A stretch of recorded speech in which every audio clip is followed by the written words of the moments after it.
सबैजनालाई आजको भ्लगमा तपाईहरुलाई स्वागत छ।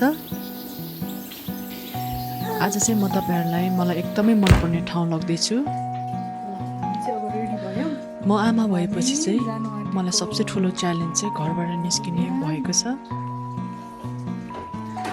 जहिले पनि केही न केही रिजन्स हुन्छ म घरबाट ननिस्किनुमा।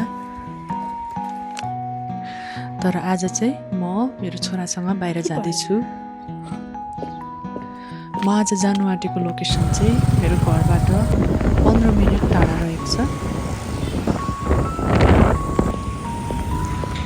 फाइनली हामी पुग्यौं। अब तपाईलाई म भित्र देखाउने छु है त। मैले चाहिँ आज हाम्रो नेपालको एकदमै फेमस आर्टिस्ट मिथिला आर्टिस्ट हुनुहुँदो रहेछ। उहाँ आर्टिस्टलाई भेट्ने मौका पनि पाएँ। आजको आर्ट एक्जिबिसनमा चाहिँ म चाहिँ फर्स्ट ग्राहक भएको रहेछु अनि एकदमै मलाई खुसी लाग्यो। उहाँ चाहिँ नेपालको एकदमै रिनाउन्ड मिथिला आर्टिस्ट हुनुहुँदो रहेछ। उहाँलाई भेटेर धेरै खुसी लाग्यो।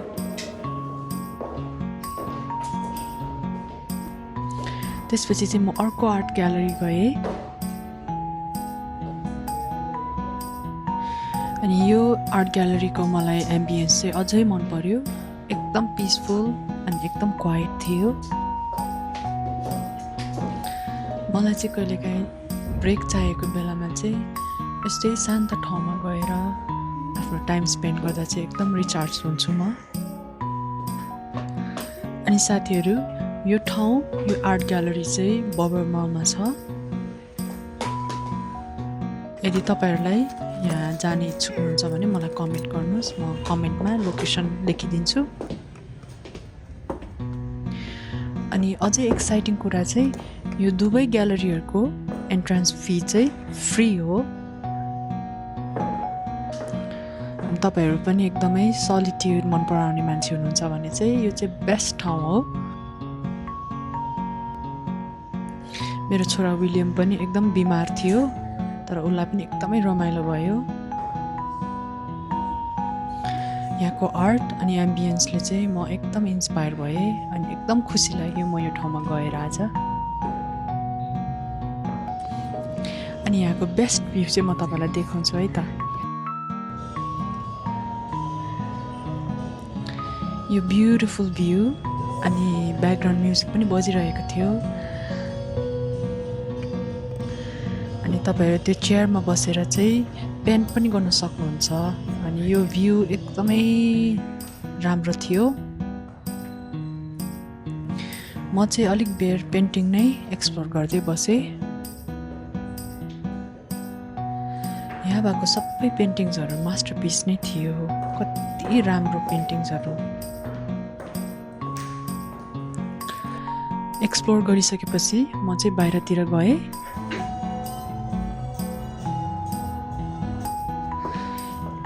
यो स्पट चाहिँ यो आर्ट ग्यालरीको मेरो एकदम फेभरेट स्पट थियो।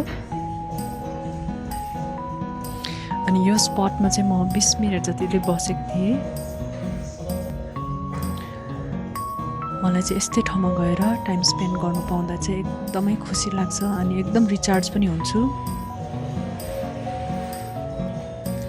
मलाई चाहिँ कन्सर्ट्स शपिङहरु भन्दा चाहिँ यस्तै ठाउँहरुमा गएर मजाले टाइम बिताउन मन लाग्छ।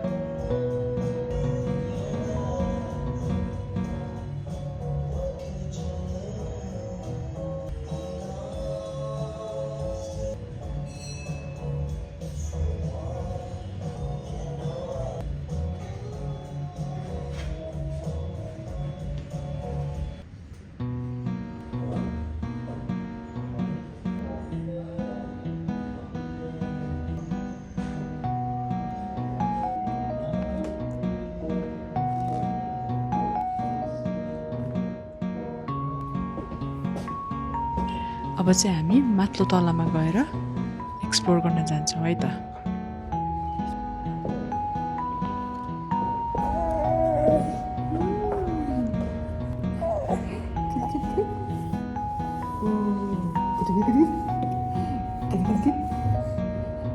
Don't want.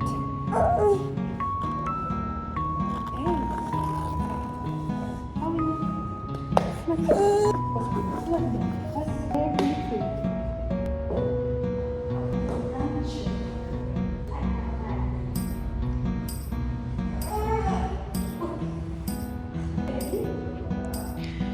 चाहिँ तपाईँहरूले पेन्टिङ्सहरू एक्सप्लोर मात्र गर्ने नभएर तपाईँहरूले यदि इच्छा छ भने तपाईँहरूले किन्नु पनि सक्नुहुने रहेछ।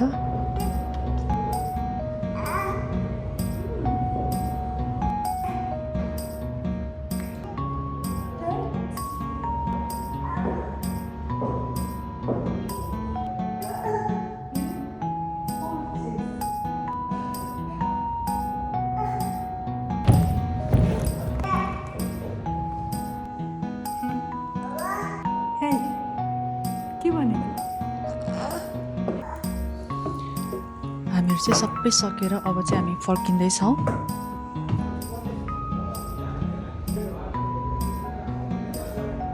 मैले छोटो रिभ्यू पनि लेखेँ अनि त्यहाँबाट चाहिँ हामी फर्क्यौँ।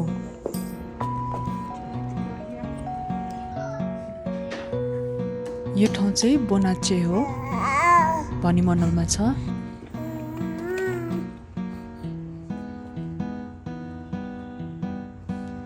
बोनाचेमा लन्च गरेर हामी घर फर्क्यौँ। Thank you for watching.